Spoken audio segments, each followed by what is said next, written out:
Kia ora and hello. My name is Chris Linnell. I'm one of the athletes of Special Olympics Wellington. I've been a member of the club since 1997, so it's roughly about 16 years. I'm also one of the global messengers, and part of my role as a global messenger is to speak to community groups and attend community functions to inform the public about intellectual disability, about Special Olympics, and about my experiences as an athlete.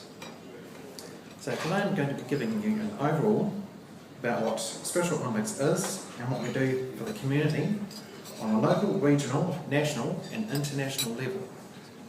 So all of you guys out there can become supporters yourselves and become a fan of Special Olympics. Special Olympics is not simply an occasional sporting event. It is a growing global movement now present in over 170 countries across the globe, serving over 3.5 million athletes with intellectual disabilities. I myself have competed in the Special Olympics since 1997 in both aquatics and basketball. In 2007, I was selected for the World Special Olympics Summer Games in Shanghai in China in 2007. My best result, which was the best result I've ever achieved in Special Olympics, was 3 bronze medals in Shanghai for 200 metre and 100 metre freestyle and 100 metre backstroke. I've also been an athlete representative on the Wellington Special Olympics Committee, which I was on for about 2 years. This involved me attending the committee meetings and being the voice for athletes on any issues that needed to be raised.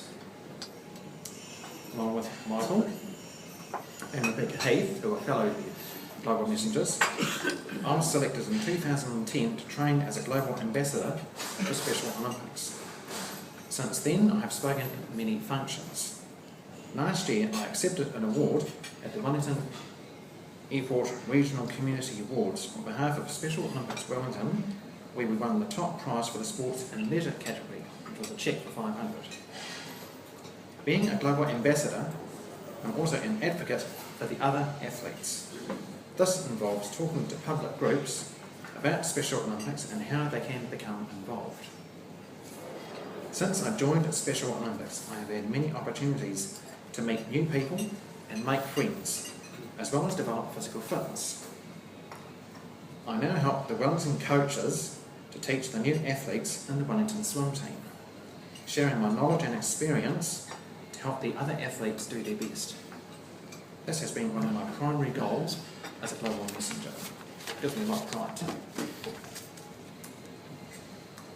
The mission of Special Olympics is to provide year-round sports training and athletic competition in a variety of Olympic-type sports for children and adults with an intellectual disability. This enables athletes to have continuing opportunities, to develop physical fitness, to demonstrate courage, to experience joy and participate in the sharing of gifts, skills and friendships with their families, other Special Olympic athletes and the community.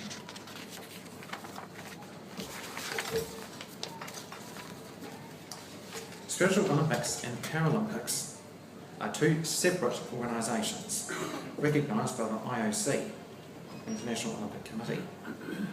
They are similar in that they both focus on sport for athletes with a disability and are run by non-profit organisations, but the focus of Special Olympics is for athletes with an intellectual disability, whereas the Paralympics focuses on athletes who have a physical. Special Olympics was founded in the USA by Eunice Kennedy Shriver. Eunice Mary Kennedy Shriver was born in the USA in 1921, the 5th of 9 children of Joseph and Rose Fitzgerald Kennedy. Eunice Kennedy Shriver had a sister, Rosemary, who had an intellectual disability. She and Rosemary grew up playing sports together, but in those days there were limited programs and options for someone like Rosemary. During her college days, Eunice began to see that sports could be a common ground to unite people from all walks of life. In June 1962, Eunice Kennedy Shriver opened a summer camp for young people with intellectual disabilities at her home in Washington DC. The goal was to explore children's skills in a variety of sporting and physical activities.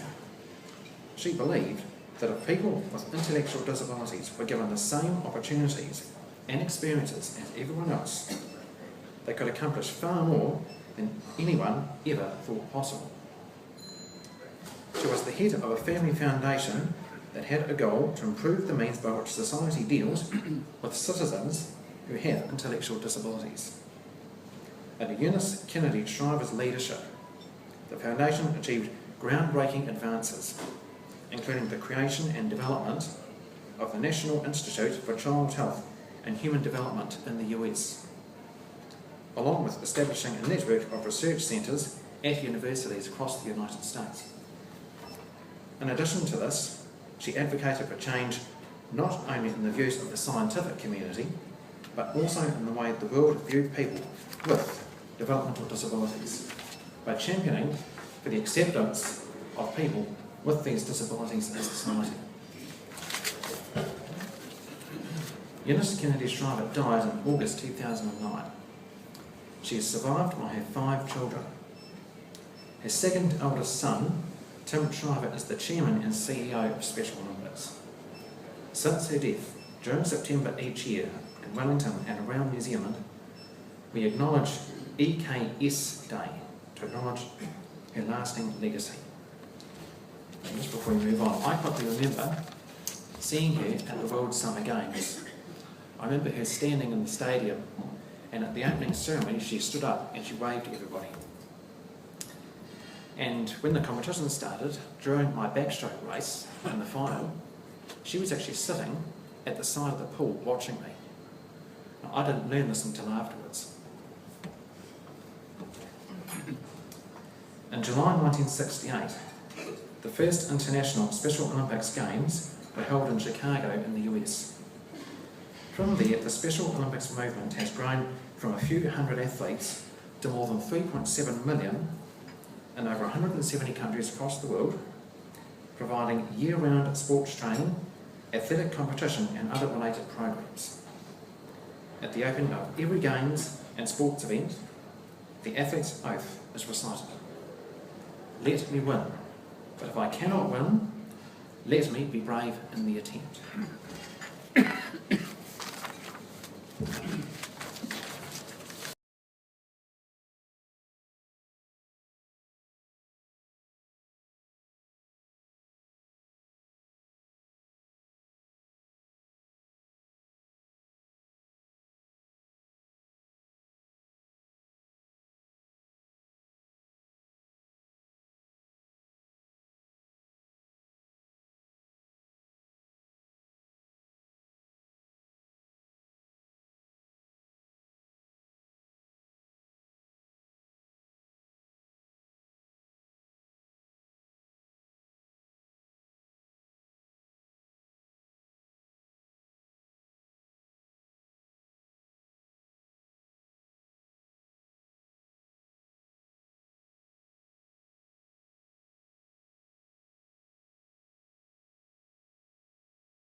Easter Day tournament. Also holds at the annual night per movie fundraisers. We are grateful for their support. The person you see in front of you is Chris and Amy Lewis. This was our latest formal file at the Cabrini Pool. They did more lanes than me, payback time.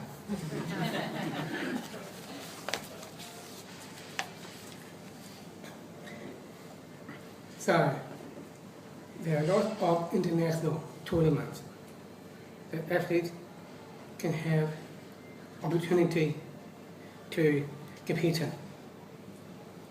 The Asia and Pacific Games are held in Australia, Newcastle of this year. This tournament will indicate athletes from over 25 countries attending. From the Wellington Club, there are 6 athletes and 1 coach has been nominated to attend. The selection camp will take place at Queen's Birthday weekend. Having the athletes will compete for a spot on the New Zealand team. The next World Summer Games will be held in Los Angeles 2015. The Wellington Club holds a path many athletes to the World Games. Most recently, the World Games was in Athens, Greece, in 2011. The New Zealand team had 35 athletes that travelled to Greece. And they won 34 medals. This was a fantastic result for our team, for the team. It is great to see our club representing New Zealand and comparing the world stage. Right, let's go local. Every 4 years, the National Summer Games are held. This year, the Games is being held in Dunedin in November of this year. The Wellington Club hopes to send around 50 athletes to Dunedin to compete. There are a lot of work having you behind the scenes to get our team down there and to get our athletes fit and ready to compete. And athletes' results at the National Games in Dunedin will be connected when the team comes for selection for the World Games in 2015.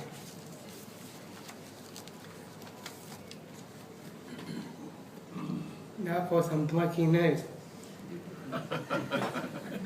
The most recent news, Wellington had been selected as a host for the 2017 Special Olympics World Summer Games.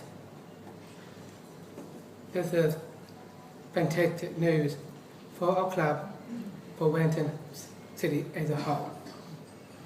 We got to showcase our city and great sporting grounds in Wellington. That's what we will offer here. More than 2,000 athletes and supporters will travel to Wellington.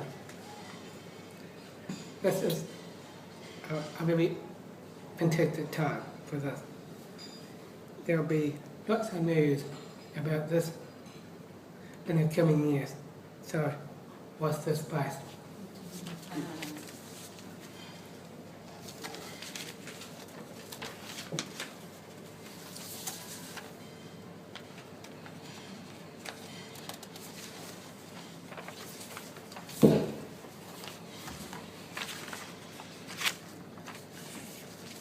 For your information, the Wellington Club events and news are both on the website and Facebook pages. We want you to become a fan of that. So, on behalf of Bristol members Chris and Harley, we want to say thank you for us to come today to talk about Bristol members. Me and Chris will welcome any questions. Thank you so much.